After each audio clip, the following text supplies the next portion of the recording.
আসসালামু আলাইকুম। আজকে আমি ছাদ বাগানে আসছি, কিছু সবজি কাটে নিয়ে যাব। কারণ কি, আজকে ঘরে কোনো কিছুই নাই। ছাদে অবশ্য আমার তেমন কিছু নাই রান্না করার মতো, তারপরে যতটুকু আছে ওইগুলো থেকে কাটে নিয়ে যাব। কারণ বাসায় কিছুই নেই। বিসমিল্লাহ। আর এখন বাইরে যাইতেও ভাল লাগতেছে না, সেজন্য যতটুকুই আছে পুঁই শাক সেগুলো কেটে নিয়ে যেতেছি। এখন বাইরে যাইতেও ভালো লাগতেছে না, মনটাও বেশি ভালো নাই। 1 মাসের মতো ছিলাম না, গাছগুলা একটু নষ্ট হয়ে গেছে পানির অভাবে। সেজন্য এখন ভাবতেছে আবার কখন না কখন চলে যাই, আমার আব্বার বাসায় যাই, সেখানে থাকি। আমার ছেলেটা 1 মাসের বেশি অসুস্থ ছিল, টাইফয়েড, ডেঙ্গু, এইগুলার কারণে আমার ছেলের রক্ত নষ্ট হয়ে গেছে, মানে ইনফেকশন হয়ে গেছে, শরীরে রক্ত কমে গেছে। সেই কারণে আমি 1 মাসের বেশি ছিলাম আমার আব্বার বাসায়।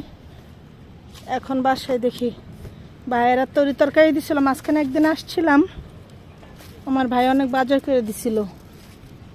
তাড়াহুড়া করে আমার ছেলে আবার অসুস্থ হয়ে গেছে, চলে গেছি, আইসা দেখি সব পয়চারিছে। সেজন্য এখন আবার ভাবতেছে আবার যদি চলে যাই, কারণ আব্বা বলতেছে চলে যেতে, ভাইয়েরা বলতেছে বাজার সদাই করার একটা ঝামেলা, ছেলেটারও শরীর ভালো না, সেজন্য বলতেছে চলে যেতে। আবার আমাদের বাসায় গ্যাস নাই, 1 সপ্তাহের বেশি হয়েছে।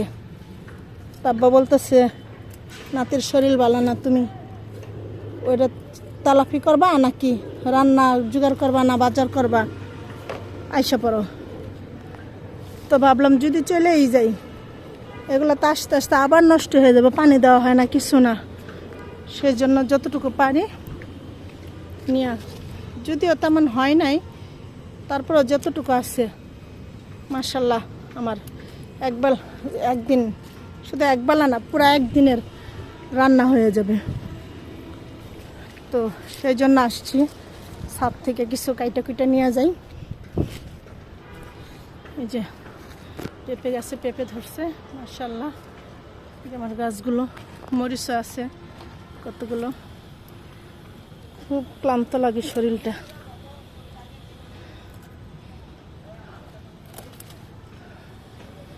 কাইটা নিয়ে যাই, 1 হাত দিয়ে তো মোবাইলও ধরে রাখছি, আবার কাটাকুটি করতেছি, সেজন্য নিচেই পড়তেছে।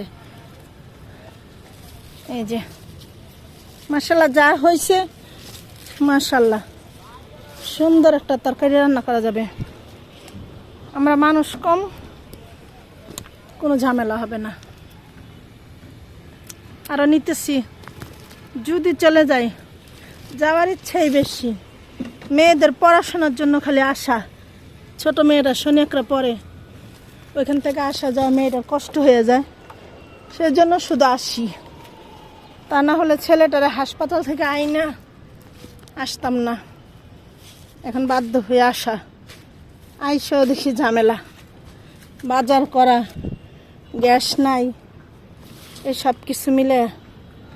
তারা ধন্যপাতা নিয়ে যাই, এগুলো হচ্ছে বিলাতি ধন্যপাতা নিয়ে যাই। পানি না দেওয়ার কারণে পাতাগুলো হলুদ হলুদ হয়ে গেছে। বৃষ্টি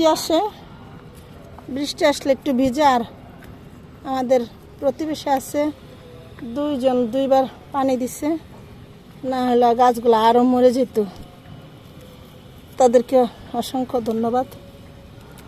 এখন আমি ভাবতেছি যে কবে না কবে আবার আসি, মানে চাইতেছি। গ্যাসের সমস্যা, বাজারের সমস্যা, ছেলেটারে রাইখা বাজার করতে যাওয়া। ভাইয়েরা টাকা দিয়ে দিচ্ছে, টাকা থাকলে তো হবে না, বাজার তো করতে হবে। বাজার করা একটা ঝামেলা। কালকে ছেলের নিয়ে আম কিনতে গেছি, আমার ছেলে আম খাবে। আমাদের ঘরে ভাত কম খায় সবাই, কিন্তু ফল জিনিসটা খুব পছন্দ। আমার ছেলেটা সারাক্ষণই একটু হাঁটে, ঘন্টা ঘন্টা একটা আম খায়। তা আমের জন্য খুব বায়না ধরছে। ওরে নিয়ে গেছি, খুবই ক্লান্ত হয়ে গেছে। আমি যে ওরে কোলে নিয়ে হাঁটবো ওইটা ঠিক পারি না আমি।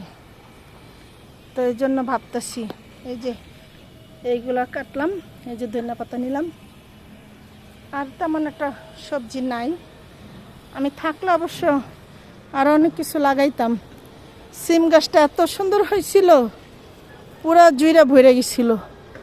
এখন সবগুলা পাতা ঝরে ঝরে পড়ে গেছে, আর ইয়ে হইতেছে হলুদ হলুদ, আর বেশি হইতেছে না। আর আমার আম গাছগুলা, আরও পেঁপে গাছ আছে, লেবু গাছ।